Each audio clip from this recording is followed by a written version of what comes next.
Bonjour tout le monde, j'espère que vous allez bien. Bienvenue à Satya, un autre épisode du podcast Idolem Villeray. Aujourd'hui, je suis vraiment contente d'avoir Ève avec moi. Allô Ève! Allô! Ça va? Ça va toi? Oui! Good! Fait qu'aujourd'hui, moi et Ève, on va lancer la série de podcasts sur l'Académie des chakras. Je suis vraiment excitée. À chaque année, vous le savez, au studio, on fait une série d'ateliers en février et en mars sur l'Académie des chakras. Puis l'idée, c'est qu'à chaque semaine, il y a une thématique sur un chakra différent. Puis il y a aussi un atelier sur ce chakra-là qui va vraiment plus en profondeur. Donc, je me disais, pourquoi pas faire un petit podcast avec chaque prof qui va donner un atelier sur un des chakras pour en parler, pour vous en parler, pour voir si ça vous intéresse de venir faire l'atelier, puis de juste jaser avec le plus de profs possible, parce que pourquoi pas. Fait qu'aujourd'hui, on lance ça ensemble parce qu'elle va donner l'atelier sur le premier chakra, qui est le chakra racine. Mais avant de se lancer dans le chakra racine, pourquoi pas faire un petit mini description de qu'est-ce que c'est un chakra, parce que peut-être que c'est pas tout le monde qui le sait. C'est pas clair. OK. Ben écoute, grosso modo, dans la tradition, quand on parle de chakras, il y en a 7 principaux qui sont placés tout le long de la colonne vertébrale. Ça part de Muladhara chakra, celui dont je vais vous parler, et ça monte jusqu'à la couronne de la tête et au dernier chakra qui est au-dessus. Chakra couronne. Qu'est-ce que c'est? Ce sont des vortex d'énergie et on peut en fait dire qu'un chakra va être très ouvert ou très fermé. Et l'équilibre, ce serait d'arriver entre les deux pour que l'énergie puisse circuler le mieux possible tout le long de la colonne vertébrale. En gros. En gros, un vortex d'énergie, une boule d'énergie où l'énergie, le prana, passe. Exact. Tout simplement. Il y en a 7. On va faire 7 podcasts pour parler des 7. Puis si ça vous intéresse, bien, on va vraiment plus en profondeur dans les ateliers. Fait qu'aujourd'hui, on parle de Muladhara, qui est le chakra racine, qui est le tout premier. Exact. Chakra racine, quelques mots. Qu'est-ce que ça veut dire pour toi? Qu'est-ce qu'il représente? Pour moi, le chakra racine, ça a toujours été comme mon petit chouchou, mon petit coup de cœur. Justement parce que c'est le premier. C'est celui qui va être notre base, notre ancrage dans notre vie tous les jours, ce qui va placer un peu les piliers fondateurs de tout le reste. Chakra racine, c'est aussi pour moi celui qui est relié à la famille, qui est relié à d'où on vient, donc toute la lignée ancestrale. Donc ça nous place dans le temps et dans l'espace, ce chakra-là, et c'est celui qui me parle moi le plus, du fait que moi j'ai été quelqu'un, je trouve, assez déraciné. Je viens d'une famille qui a beaucoup déménagé, qui a beaucoup voyagé. J'ai pas de lien très profond avec l'entourage de mes parents ou des choses comme ça. Fait que, pour moi, j'ai toujours senti que c'était un chakra qui était, c'est ça, plus personnel, plus sensible. Qui t'appelait, dans le fond, parce que c'est quelque chose que tu avais envie de travailler? Oui, vraiment. Parce que moi, je sentais que c'était... je me sentais très déconnectée, justement, pas de racines, pas d'ancrage. Fait que comment est-ce que, dans ma vie de tous les jours, avec le bagage que j'ai, je peux venir me déposer, trouver un lien avec quelque chose de plus grand que moi pour pouvoir, après, moi, me construire. Fait que c'est pour ça que je voulais vous parler, moi, vraiment de Muladhara. Ouais. Moi, je me demande, parce que Muladhara, c'est un chakra qui m'appelle quand même. Je ne sais pas si je devrais dire ça, là, mais je pense qu'on a tous des chakras préférés à travailler. On devrait pas, mais on a tous des chakras préférés à travailler. Puis Muladhara, c'est comme un chakra sur lequel je suis neutre. Okay. Genre, il m'intéresse, j'aime le travailler, mais je ne sais pas à quel point c'est celui que je vais... vers lequel je vais aller en premier quand c'est le temps quand j'ai envie, en fait, de travailler un peu plus mes chakras. Fait que, mais moi, c'est ça. Je pense que Muladhara, pour moi aussi, c'est vraiment l'ancrage, la stabilité. Oui. Fait qu'il y a vraiment quelque chose d'équilibre aussi. Pour moi, dans Muladhara, c'est le fait de à la fois être ancré, d'être dans le monde, puis d'être dans... Parce que Muladhara, c'est aussi tout notre ancrage matériel, au monde matériel. Oui. Mais il n'y a pas non plus cette... Tu sais, il ne faut pas être dans l'excès non plus. Il y a toujours cette espèce d'équilibre. La balance, c'est ça. Oui, fait que c'est d'être ancré pour mieux après. Exactement. S'élever, si on veut, là. Exactement. Mais pour moi, c'est ça, c'est que Muladhara, c'est autant, comme tu disais, l'aspect matériel des choses, donc l'ancrage dans mes ressources. Mais moi, ce que je trouve intéressant quand on travaille Muladhara, c'est de dire quels sont mes besoins de base, les choses dont on a besoin, puis après, c'est de se détacher du reste. Et ça, je trouve ça super intéressant à travailler, surtout dans les sociétés maintenant où on voit que on accumule beaucoup, on aime ça, acheter des choses. Là, on voit qu'il y a des nouvelles affaires qui sortent. On est dans un monde comme ça où on cherche à consommer beaucoup, puis on essaie de nous faire croire que ce qu'on a, c'est jamais assez, puis qu'on a besoin d'autre chose. Si on parle de l'aspect matériel, pour moi, à Muladhara, d'aller travailler dans ça, c'est de dire, OK, de quoi j'ai vraiment besoin pour être bien? C'est quoi ma base? Et qu'est-ce qui est tout l'excès? Je trouve que ça vient vraiment nous recentrer. Et moi, j'ai une petite tendance aussi comme ça. C'est ça que j'allais dire.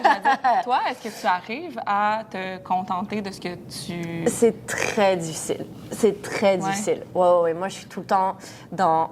Je peux avoir un peu plus, je peux avoir un peu mieux.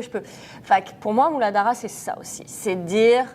de me contenter de ce que j'ai et de faire pousser. C'est vraiment l'idée de la racine, en fait. C'est de dire qu'une fois qu'on a bien soigné la racine, la plante peut grandir, peut s'épanouir. Mais elle n'a pas forcément besoin d'être dans un terreau qu'on a surnourri, parce que qu'est-ce que ça va faire? Ça va gâter ta plante. C'est ça l'idée. Oui. J'aime cette image-là. J'aime aussi l'image que, dans le fond, quand tu... Puis je suis vraiment pas la personne qui a le plus le pouce vert. Là. Peut-être que vous allez m'écouter, vous allez faire qu'est-ce qu'elle dit là. Mais il me semble que je me suis toujours fait dire que si je plante, j'enracine une plante dans un pot qui est beaucoup trop gros, elle va se perdre. Exact. Elle n'arrivera pas à... non, c'est exactement ça. Tu vas tuer les racines, en fait. Parce qu'elles vont s'éparpiller partout. Puis c'est exactement cette image-là, pour moi, Muladhara. Fait que ça, on parle du côté matériel, mais pour moi, c'est aussi le côté spirituel. T'sais, surtout, je pense à vous, je pense à nous, on est aussi tout le temps débordés. Des agendas débordés, on court partout, on essaye de tout faire tout le temps. Je trouve que c'est facile. Qui parle? Je te mets sur le spot. Eve, c'est vraiment la personne qui fait le plus d'affaires que j'ai vues dans toute ma vie. C'est comme si... T'es tout le temps sur la go. T'es tout le temps en train de faire 1000 projets. Mais c'est tous des projets qui te remplissent. Fait que, là-dessus, je comprends tellement parce que je suis pareille. C'est ça. Mais Muladhara. Mais Muladhara. Faut que je me ressente. C'est vraiment difficile. Puis c'est pour ça que je veux vous en parler, parce que ça me touche tellement. Oui, je fais plein d'affaires, puis je m'éparpille, mais il faut que je me ramène. Il faut que je me recentre. Autant pour le physique que pour le mental, parce que sinon on s'épuise. Autant physiquement que mentalement. Puis comment tu te recentres? La bonne question.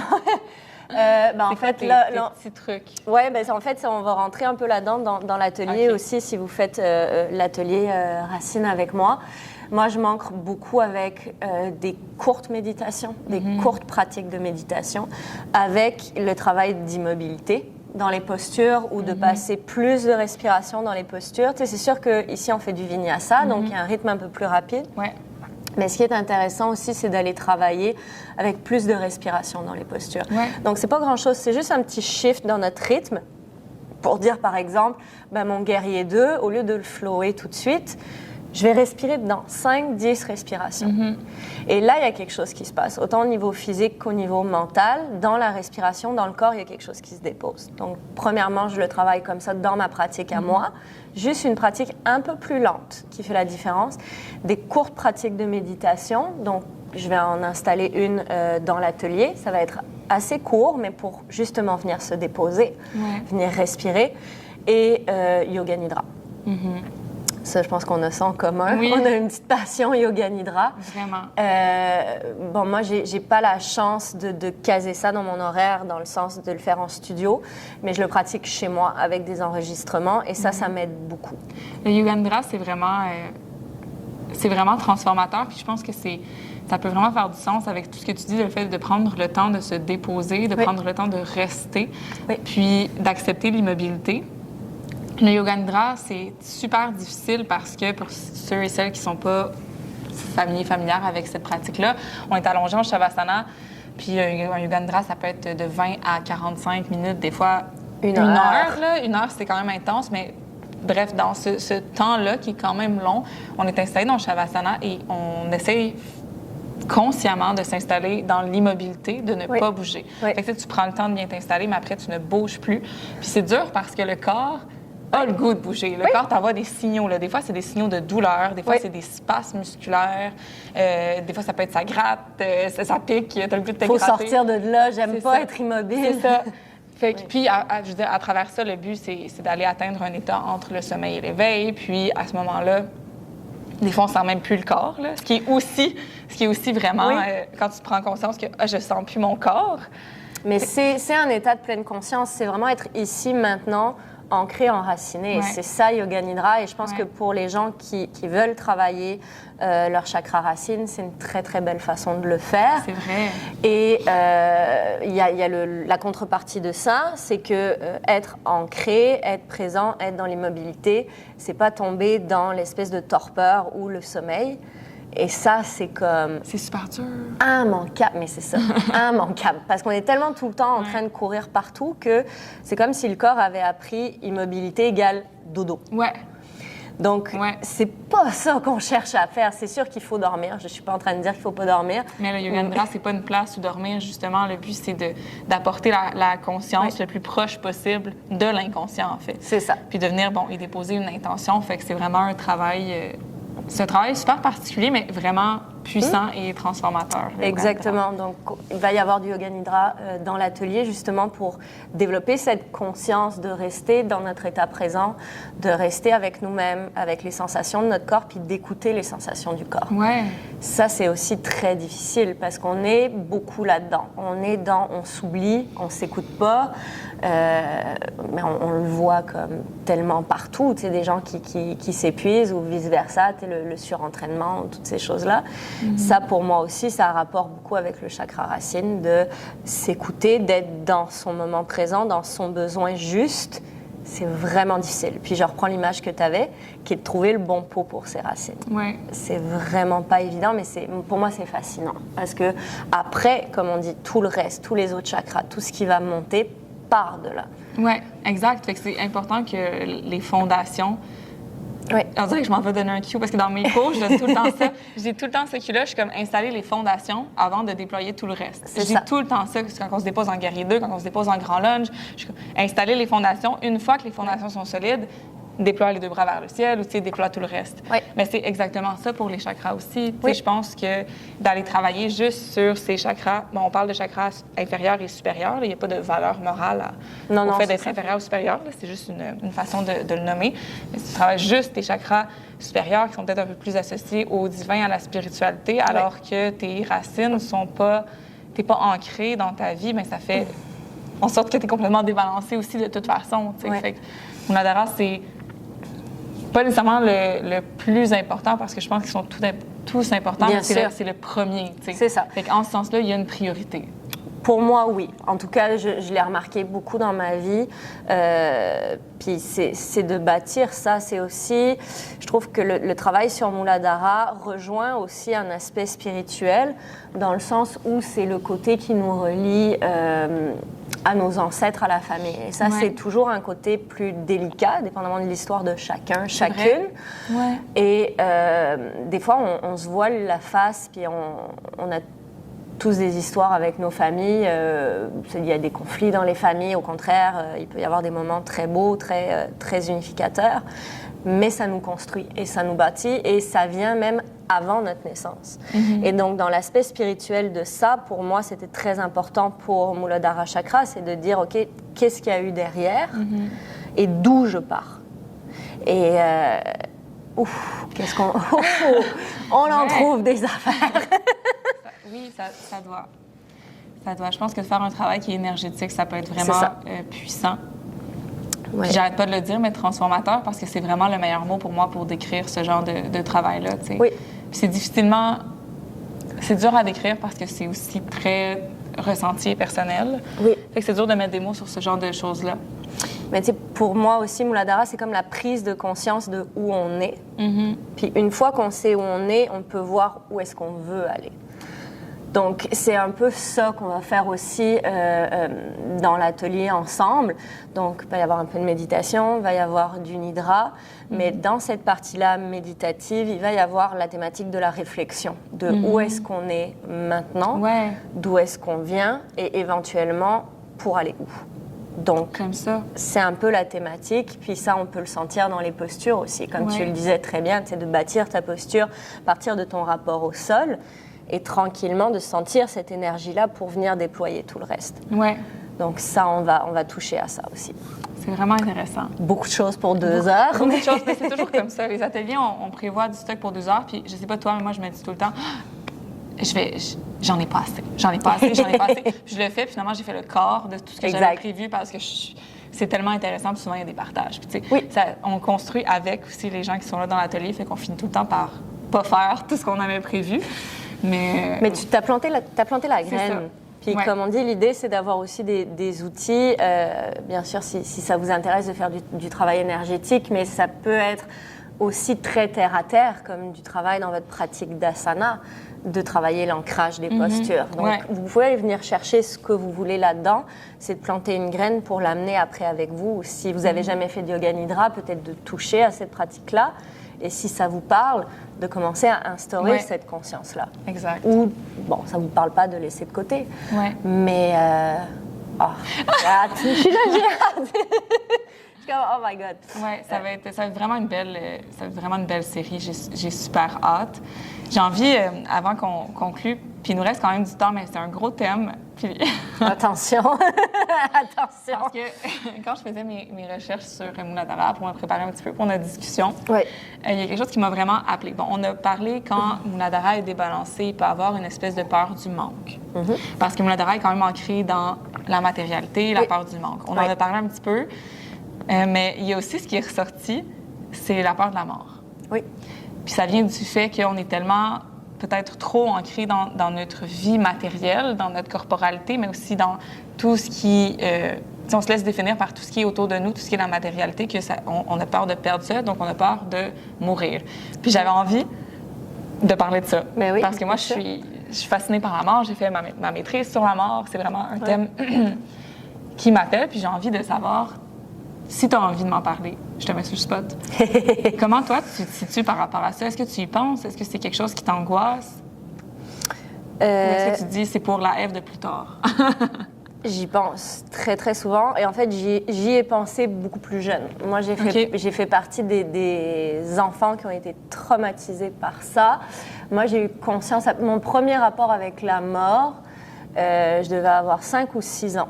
Moi aussi. Exactement. Et j'ai comme réalisé que j'allais mourir. Ouais. C'était une prise de conscience. Le drame, et ça m'a pris des mois et des mois à m'en remettre et de comprendre en fait qu'il y a rien qui est éternel et que c'est un cycle. Et Muladhara, c'est sûr que ça nous ramène à ça parce que tout ce qui est vivant finit par mourir. Et on nourrit des choses comme ça. Et moi, mon rapport à la mort, je te dirais, c'est sûr qu'il y a un côté qui est très angoissant parce qu'il n'y a personne qui peut nous en parler. Exact. Il n'y a personne qui est revenu pour nous dire c'est quoi. Mais je suis contente parce que moi aussi, c'est à 5 ans mon premier souvenir de mon expérience de ma propre finitude. Oui. J'ai fait vraiment une crise d'angoisse existentielle. C'est sûr. Parce que quand on se met à se projeter dans la mort, comme tu dis, il n'y a personne qui est revenu pour nous en parler. Fait que c'est vraiment l'expérience du néant. Mais Exact. même ça décrit pas bien qu'est-ce que c'est, parce que quand on pense au néant, on pense à un grand vide, du noir. Mais ça, c'est encore quelque chose, alors que le néant, c'est la négation de toute chose. Fait que, tu sais, ça reste toujours une approximation. Bien sûr. Puis à la fois, c'est la plus grande incertitude parce qu'on n'a aucune idée de ce que c'est. Ou de ce que ce n'est pas. Mais c'est la plus grande certitude parce que c'est toujours vers quoi on se dirige. Oui. Fait que c'est difficile des fois de se dire je vais m'ancrer dans cette vie-là, mais d'une manière, mais pas trop, parce que sinon je vais trop m'attacher à cette vie, Oui. à cette existence, alors que c'est sûr que je vais la C'est éphémère. perdre. Oui. Ouais. Fait que comment puis c'est une question que pas nécessairement je te pose à toi, mais que je pose à l'univers. Comment naviguer, en fait, cette certitude et cette incertitude. Puis je pense que Muladhara, qui est équilibré, Oui. peut vraiment nous aider à naviguer ça. Tu sais, je fais mon mémoire là-dessus, j'ai d'autres choses à dire aussi, là, mais là, on n'a pas le temps. Un autre jour. 3 minutes. mon mémoire en 3 minutes, je pense pas que je suis capable. C'est vraiment un skill faire ça. Mais tu sais, Muladhara qui est bien ancré puis qui est à la fois conscient et ancré dans la vie corporelle, mais qui a à la fois cette distance. Oui. Je sais pas comment, peut-être que tu peux mieux l'exprimer que moi. Mais je comprends ce que tu dis, c'est qu'il faut avoir une forme de lâcher prise, tout en restant ancré. Pour moi, ça revient à ce que tu disais ou ce qu'on parlait tout à l'heure au niveau du besoin, d'avoir ce dont on a besoin sans plus. Donc là, on va tomber dans l'être et le néant, puis on va tomber dans l'existentialisme, on n'ira pas là-dedans, mais parce que c'est facile de dire, bon, ben, à quoi bon vivre, parce que je vais mourir de toute façon. Donc ça, c'est un autre extrême, tu sais. Oui, puis c'est vraiment un extrême parce que ça... Tu perds la chance que tu as d'être en vie, d'exister. Exactement. Mais après, la peur, Muladhara est beaucoup relié au monde des sens aussi. Donc pour moi, la peur, c'est une émotion, c'est un sens et c'est beaucoup relié à la souffrance. Et de faire la distinction entre l'acceptation de la souffrance et l'acceptation de la mort, pour moi, ça a été très important dans mon processus aussi. Et je me suis rendu compte que quand j'ai réalisé à 5-6 ans que j'allais mourir, quand j'ai raffiné ça, je me suis dit, en fait, c'est pas tellement la peur de ne plus être là, mais c'est la peur d'avoir mal. OK. Et c'est la peur de souffrir dans ce passage-là. Parce qu'on voit souvent des gens sont malades, en fin de vie, exactement, qui sont malades, qui souffrent, qui sont blessés, bon, etc. Et moi, ça a été ça, je me suis rendu compte, qui me faisait beaucoup plus peur que juste arrêter d'exister. OK. Donc c'est comme une petite nuance aussi du monde des sens qui est relié à Muladhara, qui est les sensations aussi. Qui est la santé aussi. C'est ça. Si je me trompe pas, après, si je me trompe, mais je me rappelle avoir lu que Muladhara, c'est aussi la santé. Oui, exact. Puis c'est le fait que... Exactement. Un corps sain, le corps physique, on parle bien sûr, parce qu'après, quand on monte, c'est plus spirituel. Mais Muladhara, c'est le corps physique. C'est la chair, c'est les os, c'est le sang, c'est les muscles. C'est vraiment tout ce qui est enveloppe matérielle. Prendre soin de ça. Prendre soin de ça. Prendre soin de ça, prendre soin de soi. Exact. Oui, puis la santé, c'est vraiment quelque chose que on prend pour acquis. Oui. Puis quand on l'a pu, ou quand on a des passes où la santé est plus fragile, on se rend compte à quel point c'est important de prendre le temps. Mais c'est un grand privilège. C'est vraiment ça. Oui. C'est vraiment un privilège, la santé. Exactement. Puis moi, j'ai commencé à m'en rendre compte de plus en plus avec les pratiques. Donc, peu importe notre niveau, j'aime pas dire niveau, mais peut-être l'expérience de notre pratique, on est là, on est sur notre tapis. On bouge. Et juste ça vient nous ramener à l'essentiel. Ouais. Puis de s'ancrer dans le ressenti, ça nous permet vraiment de prendre conscience aussi quand il y a quelque chose qui émerge, qui cloche ou qui est positif. Ou le fait de toujours ramener la conscience puis de prendre le temps aussi, comme tu dis, dans les postures, de s'ancrer, mais aussi de ressentir. Prendre le temps, c'est prendre le temps. Oui. Puis d'observer ce qui émerge sans chercher. C'est comme cette espèce d'équilibre vraiment subtil entre je veux pas chercher les sensations, je veux observer les sensations. Exact. C'est comme une petite distance consciente. Consciente. Oui. Puis je pense que c'est ça aussi qui moi, m'a aidée à avoir moins peur, en tout cas, de cette mort ou tout ça. C'est juste de dire, pour l'instant, je le ressens. Je ressens la vie, je suis dans la vie. Et avec cette petite distance, de dire, peut-être, effectivement, ça ne durera pas. Ouais. Mais tant qu'on est en vie, profitons-en. Ressentons les choses, prenons le temps de ressentir les choses, au lieu de s'étourdir tout le temps, à essayer de courir d'une place à l'autre. Et, OK, oui, c'est magnifique, je suis capable de courir un 10 km, puis après, je vais chercher mes enfants à l'école, puis après, je fais ça, puis c'est super, bravo. Mais est-ce que tu l'as senti, ton 10 km? Est-ce que tu étais là? Est-ce que tu étais là quand tu l'as fait? Est-ce que tu étais là quand tu as dit à ton enfant, débarbouille-toi, tu as du chocolat partout? Est-ce que tu étais là? Tu l'as senti, ce chocolat-là? Est-ce que tu l'as vu? Puis moi, la première, la réponse est souvent non, en fait. Ouais. Non, c'est ça. Puis je pense vraiment que ce que Muladhara peut nous apporter avec le fait que ce soit un chakra qui représente l'ancrage, mais c'est de s'ancrer dans sa vie aussi. Exact. C'est de s'ancrer, comme tu as si bien dit, dans tous les petits moments, dans tous les petits détails, puis d'avoir une présence. Une présence. Oui. En fait, il n'y a pas juste d'être présente d'être là. pour après peut-être pas nécessairement faire disparaître cette angoisse existentielle, mais du moins l'apaiser. Exact. Puis arriver à un moment où peut-être l'acceptation va être plus facile quand elle va arriver. Exactement. Ce décès-là, cette mort-là. C'est le travail d'une vie. Mais c'est le travail d'une vie. Mais ça commence en quelque part. Exactement. Ouais. Donc, Mooladhara. Mooladhara. Je terminerai, parce que j'ai trop envie de le dire, puis je vais terminer là-dessus. J'ai travaillé sur Heidegger, Martin Heidegger. Oui. Puis il y a un concept chez Heidegger qui s'appelle l'être là. Oui. Et l'être là, c'est d'être essentiellement ouverture sur soi-même, les autres et le monde. Puis je pense réellement que cet être-là, ça part d'une conscience, d'une présence et d'un ancrage en soi. Fait que j'ai envie de dire que Mooladhara, c'est ça. Oui. C'est beau. J'aime ça. Le mot de la fin. Ouais. Ben, c'est ce que notre conversation m'a inspiré. Oui. Ah, j'aime présence. ça. Ça vient me chercher. Ben, merci tellement. Je pense que c'est un bon moment de... Oui. Ben, merci, Émilie. Puis... On se voit à ton atelier qui est samedi le 10 février à 15h.